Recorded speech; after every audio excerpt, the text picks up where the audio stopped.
The stadium was quiet for a split second, the kind of quiet that happens right before a storm hits. No one expected what was about to unfold, no one was prepared. And then, out of nowhere, a sound cracked through the air like thunder. People turned their heads. Cameras snapped upward. Something was happening in the batting cage, something unbelievable. Inside that cage stood Shohei Ohtani, calm, expressionless, almost too quiet. Beside him, Lars Nootbaar was bouncing with energy like a spark waiting to ignite. And in the shadows behind them, the Samurai Japan players gathered silently, as if witnessing the beginning of a legend. The ball flew. And then the world changed. It didn't just leave the bat. It detonated off it. A white blur rocketing into the sky, climbing higher, and higher, until even the outfielders stopped pretending they were stretching. The ball kept rising, disappearing into the 5th-Deck, a place reserved for myths, not athletes. A murmur swept across the stadium, a stunned, trembling murmur. Did he really just do that? The second pitch came. Another explosion. Another missile. Another ball launched into parts of the stadium nobody dared to dream of reaching. The wind itself seemed to bow as the ball screamed past it, like even nature couldn't keep up. Nootbaar stepped forward next, grinning like he already knew what was coming. His bat whipped through the zone, sending a rocket toward right field, the sound ringing like steel on steel. The Samurai Japan players behind the cage were glued to the moment, their eyes wide, heads shaking in disbelief. But then Ohtani returned. This time, he didn't swing immediately. He waited, calm, steady, almost meditating. The crowd held its breath without realizing it. Cameras locked onto him. You could feel the electricity gathering, rising like pressure inside a volcano. The pitch came, and the volcano erupted. This wasn't a normal home run. It wasn't even one of those, wow, he got that one, home runs. This one looked like it was trying to escape the planet. For a moment, it almost felt like everyone forgot to cheer. They simply watched, stunned, silent, overwhelmed, as the ball soared toward the farthest reaches of the dome. When it finally crashed into the upper deck, a tremor ran through the crowd as if releasing the breath they'd all been holding. Some Samurai Japan players laughed, not because it was funny, but because they couldn't believe a human being just did that. Others whispered to each other like they were witnessing a secret only legends were supposed to know. Ohtani didn't smile. He didn't celebrate. He just stepped back, rolled his shoulders, and prepared for the next pitch like hitting balls into the 5th-Deck was as normal as tying his shoes. Nootbaar clapped loudly behind him. Even he looked amazed. Dude, that's not normal, he mouthed with a grin. The next swing sliced through the air. Crack. Another blast. This one traced a line so true, so perfect, it felt like destiny had drawn it. Fans in the outfield didn't even try to catch it. They just watched it fly far above them, landing where only giants roam. Every swing carried a story. Every contact carried a message. And the message was clear.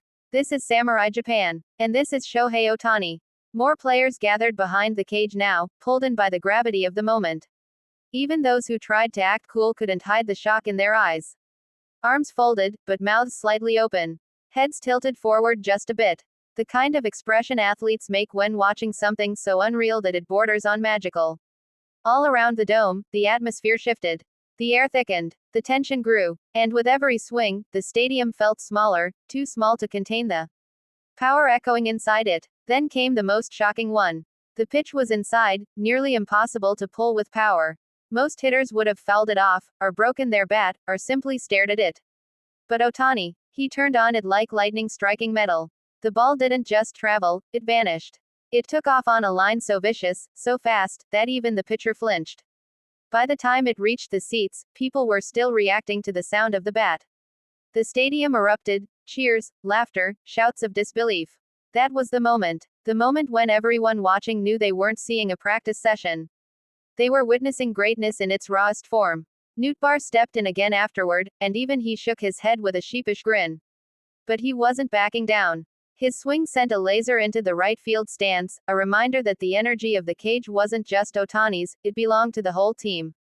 Pitch after pitch, swing after swing, the two of them turned batting practice into a cinematic event, the kind that gets replayed for years, the kind people brag about witnessing in person. Even the opposing players from Chunichi Dragons stood silently along the fence, their faces lit by a mix of awe and confusion. How do you plan for this? How do you pitch to this? How do you stand on the same field as these two and believe you have a chance? The cage rattled. Balls rolled across the turf. Coaches shook their heads. Reporters scribbled notes they knew still wouldn't capture what they were seeing. Because how do you describe something that feels mythic? Ohtani stepped out of the cage for a moment. The crowd roared as if he'd just hit a game-winning home run, not practice pitches. Nootbaar pumped his fist toward fans, feeding off the fire in the air. But the moment wasn't over. One last time, Ohtani grabbed the bat.